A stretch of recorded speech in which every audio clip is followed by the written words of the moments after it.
अगर एक सेल का ईएमएफ निकालना है या दो सेल के ईएमएफ को कंपेयर करना है या फिर सेल के इंटरनल रेजिस्टेंस को निकालना है, तो इसके लिए अब थ्योरी समझते हैं आगे कि पहला पॉइंट है to determine EMF of a cell.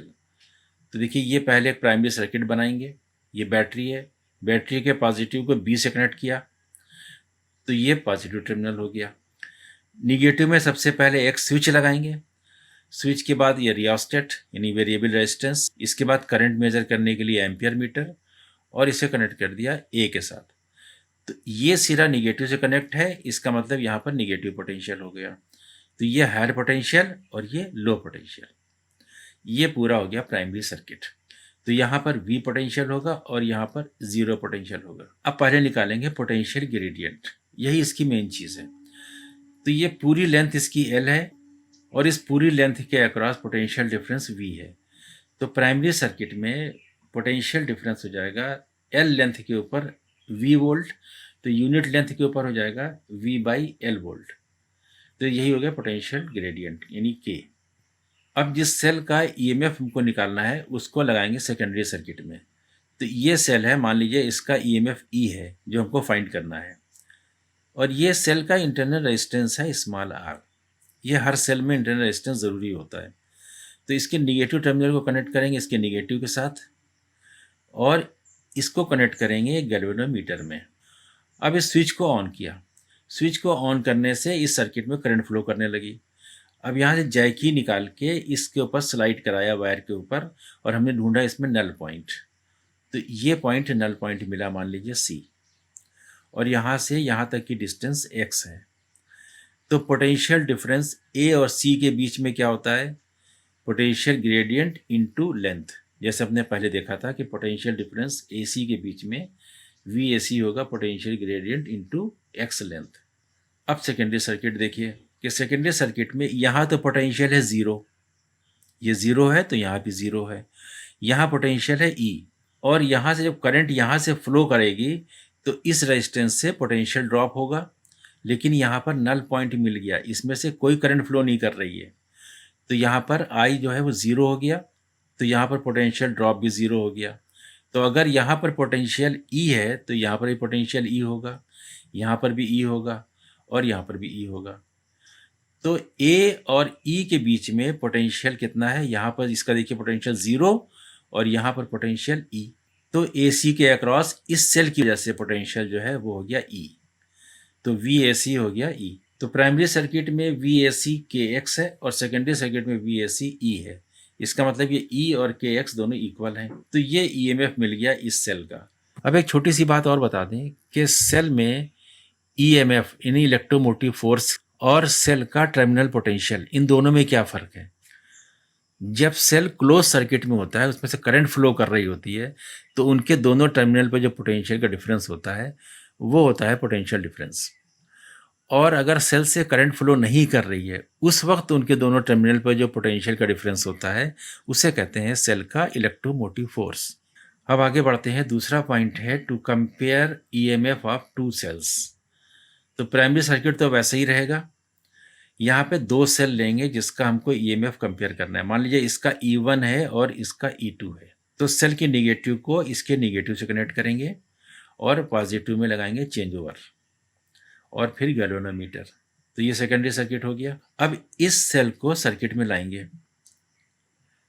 ये सेल तो आइसोलेटेड है, अभी E1 सर्किट में है इस टाइम, और यहाँ से जैकी से हमने निकाला यहाँ पे नल पॉइंट।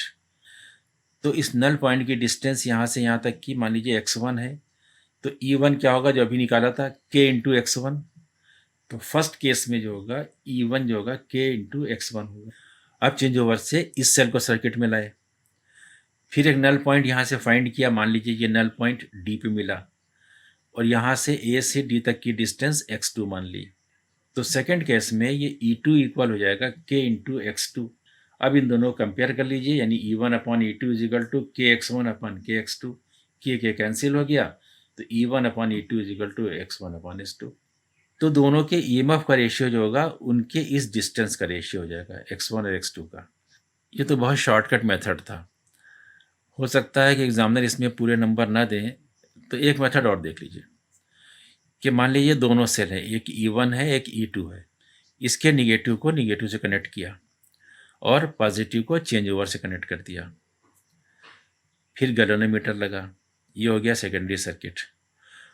अब इसको इससे कनेक्ट किया और यहाँ जैकी से यहाँ पर एक नल पॉइंट फाइंड किया। यहाँ पर नल पॉइंट मान लीजिए ये सी पॉइंट पर है और ये डिस्टेंस x1 है। तो ये E1 पोटेंशियल जो है वो ए और सी के अक्रॉस पोटेंशियल है। देखिए E1 यहाँ भी है, इसमें से कोई करंट फ्लो नहीं कर रही है, तो यहाँ भी E1 होगा, यहाँ भी E1 होगा, यहाँ भी E1 होगा। तो फर्स्ट केस में E1 VAC के बराबर होगा, यानी इन दोनों पॉइंट के अक्रॉस पोटेंशियल VAC ये E1 के बराबर होगा। अब इसको लिख सकते हैं V is equal to I R होता है, तो V is equal to I R, तो रेजिस्टेंस होता है रो L अपॉन A। तो ये L लेंथ कौन सी होगी, इस वायर के रेजिस्टेंस की बात हो रही है, इतनी लेंथ की, तो ये L लेंथ जो है वो x1 के बराबर है। तो इसको लिख सकते हैं रो x1 अपॉन A, यानी L की जगह लिख दिया x1। ऐसे ही सेकंड केस ले लिया। सेकंड केस में मान लीजिए नल पॉइंट हमें यहाँ मिला D पर और ये डिस्टेंस है x2। देखिए यहाँ पर पोटेंशियल ज़ीरो है तो यहाँ भी ज़ीरो है, यहाँ पर E2 है तो यहाँ भी E2 है, यहाँ भी E2 है, यहाँ भी E2 है, तो ये ज़ीरो और ये E2, तो VAD जो होगा E2 बराबर होगा। तो सेकंड केस में E2 जो है VAD के बराबर है। यहाँ भी लिख देते हैं V की जगह IR और R की वैल्यू होगी रो x2 अपॉन A, यानी कि अब ये पूरी लेंथ x2 और area of cross section wire का A। अब इन दोनों को कंपेयर कर लिए E1 अपॉन E2, तो ये अपॉन ये, इसमें से आई कैंसिल हो गया, रो कैंसिल हो गया, A और A कैंसिल हो गया, तो E1 अपॉन E2 हो गया x1 अपॉन x2। अब लेते हैं third point, to determine internal resistance of a cell. तो सेकेंडरी सर्किट में वो सेल लगाया जिसका इंटरनल रेजिस्टेंस हमें फाइंड करना है। तो ये इंटरनल रेजिस्टेंस है स्मॉल r, यही हमको निकालना है। तो इसको कनेक्शन दे देते हैं, माइनस को इस माइनस के साथ कनेक्ट किया और यहाँ लगाया है गैल्वेनोमीटर और इसके पैरेलल में एक लगेगा रेजिस्टेंस बॉक्स की के थ्रू, यानी इसके साथ एक की लगी होगी, तो यानी की को हम ऑन ऑफ कर सकते हैं। अगर की ऑफ है तो ये रेजिस्टेंस बॉक्स सर्किट में नहीं है और की ऑन है तो फिर ये सर्किट में है। अब जब इस की को ऑन करेंगे तो ये रेजिस्टेंस बॉक्स सर्किट में आ जाएगा सीरीज में, यहाँ से करंट फ्लो करेगी और यहाँ से होती हुई यहाँ पर आएगी और यहाँ से कोई रेजिस्टेंस काम नहीं कर रहा है क्योंकि सारी की लगी हुई है और ये सब आपस में शॉर्ट है। तो करंट यहाँ से आके ये पूरा सर्किट पूरा हो गया, इस तरह से करंट फ्लो करती रहेगी। अब इसके और इसके बीच में एक रेजिस्टेंस लगा होता है, ऐसे ही हर गुटके के नीचे रेजिस्टेंस लगा हुआ है। मान लीजिए यहाँ पे 2 ओम का लगा हुआ है। अगर हम ये 2 ओम के प्लग को बाहर निकाल दें तो करंट यहाँ से आएगी और इस रेजिस्टेंस से होती हुई यहाँ से निकल जाएगी, तो सर्किट में 2 ओम का रेजिस्टेंस आ जाएगा। मान लीजिए इसको हमने बंद कर दिया और इसको निकाल दिया तो सर्किट में 6 ओम का रेजिस्टेंस आ जाएगा। अब मान लीजिए कि इसको भी निकाल दें और इसको भी निकाल दें, तो ये दोनों रेजिस्टेंस सीरीज में है, तो सर्किट में 6 + 2 यानी कि 8 ओम का रेजिस्टेंस आ जाएगा। तो इस तरह से ये एक नोन रेजिस्टेंस है, जो सा प्लग निकाल देंगे वो रेजिस्टेंस की वैल्यू हमको पता है कि कितना रेजिस्टेंस है। तो यहाँ पैरेलल में लगा हुआ है एक नोन रेजिस्टेंस, इसको हमने मान लिया कैपिटल R। तो ये पूरा हो गया हमारा सेकेंडरी सर्किट। अब यहाँ से जैकी निकाली और यहाँ पर हमको मिल गया एक नल पॉइंट C, और ये नल पॉइंट हमें उस वक्त मिला है जब ये की ऑफ पोजीशन में है, यानी कि ये रेजिस्टेंस सर्किट में नहीं है। और मान लीजिए यहाँ से यहाँ तक की डिस्टेंस x1 है। तो पहले देखेंगे प्राइमरी सर्किट में जब ये की ऑफ पोजीशन में थी और नल पॉइंट मिला था हमको इस x1 डिस्टेंस के ऊपर, when key is off null point obtained at length x1, तो इस वक्त ये E कितना होगा, ये VAC के बराबर होगा। और VAC क्या होगा, V/L इंटू x1, तो E होगा V/L इंटू x1। ये इक्वेशन 1 है। अब इस की को ऑन कर दिया और फिर नल पॉइंट निकाला। मान लीजिए ये नल पॉइंट मिला D हमको x2 डिस्टेंस के ऊपर। तो सेकेंड केस हुआ कि when key is on null point obtained at length x2, जब ये की ऑन कर दी थी तो हमको ये x2 पे नल पॉइंट मिला। तब ये इन दोनों के अक्रॉस पोटेंशियल डिफरेंस VAD बराबर हो जाएगा V/L इंटू x2। अब बात करते हैं सेकेंडरी सर्किट की।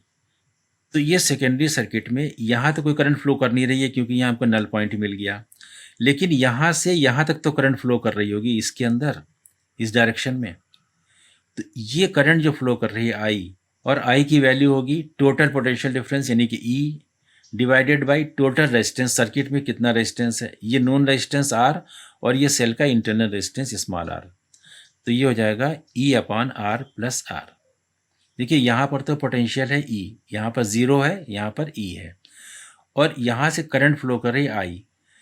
तो आर रेजिस्टेंस में से जब आई करंट फ्लो करेगी तो यहाँ पोटेंशियल ड्रॉप होगा आई आर। तो इस ई में से आई आर को माइनस कर देंगे तो यहाँ पर मिलेगा ई माइनस आई आर। यहाँ पे ई माइनस आई आर, यहाँ भी ई माइनस आई आर, यहाँ भी ई माइनस आई आर। तो ये ए और डी के अक्रॉस पोटेंशियल डिफरेंस जो होगा वो हो जाएगा ई माइनस आई आर। और ये हो गई इक्वेशन 3। तो अब 2 और 3 को कंपेयर करेंगे। तो ये भी वी ए डी है, यहाँ भी वी ए डी है। इसका मतलब कि ये राइट साइड इसकी राइट साइड के इक्वल हो गई। तो ई माइनस आई आर ये इक्वल हो गई V by L X two. अब इसमें आई की जगह के ऊपर ये वैल्यू पुट कर देंगे तो ये हो जाएगा E minus E upon R plus R, और ये स्मॉल आर तो ये है ये पहले से, जो हो गया V by L X two. अब इसमें से ई कॉमन ले लेंगे तो हो जाएगा 1 minus R upon R plus R, और ये बराबर हो जाएगा V by L into X two. अब इसको सॉल्व करते हैं तो इसमें आर प्लस आर ये एलसीएम ले लेते हैं तो ये हो जाएगा R plus R minus R, और ये हो गया V by L X two. अब ई की जगह पर हम ये इक्वेशन 1 से ये वैल्यू पुट कर सकते हैं V by L X one. तो ई की जगह लिख देंगे V by L X one, और यहाँ पर ये आर आर कैंसिल हो गया है तो यहाँ बचेगा खाली आर और नीचे होगा आर प्लस आर, और ये हो गया V by L X two. अभी देखिए वी बाई एल और ये वी बाई एल ये दोनों कैंसिल हो गए तो यहाँ बचेगा R X one upon R plus R, और यहाँ बचेगा एक्स टू। इसे हम यहाँ पर x2 को यहाँ लिख सकते हैं और r प्लस आर को यहाँ लिख सकते हैं क्रॉस मल्टीप्लाई करके। तो ये हो जाएगा R X one upon X two, और ये आर प्लस आर इधर चला गया राइट साइड में। अब इस r को इधर लेफ्ट में ले आएंगे तो ये हो जाएगा R X one upon X two minus R, और ये हो गया इंटरनल रेजिस्टेंस। ये वैल्यू आ गई। इसको और सॉल्व कर लेते हैं थोड़ा सा। तो इसमें से r कॉमन निकाल लिया तो X one upon X two minus one. अब देखिए ये R जो है ये तो नॉन रेजिस्टेंस है जहाँ रेजिस्टेंस बॉक्स लगाया था। X1 रीडिंग वो है जब की ऑफ पोजीशन में थी, तब हमको नल पॉइंट मिला था X1 लेंथ के ऊपर, और जब की ऑन पोजीशन में थी तब हमको मिला था नल पॉइंट X2 लेंथ के ऊपर। तो ये भी हमको पता है। तो इस तरह से सेल का इंटरनल रेजिस्टेंस निकाल आता है।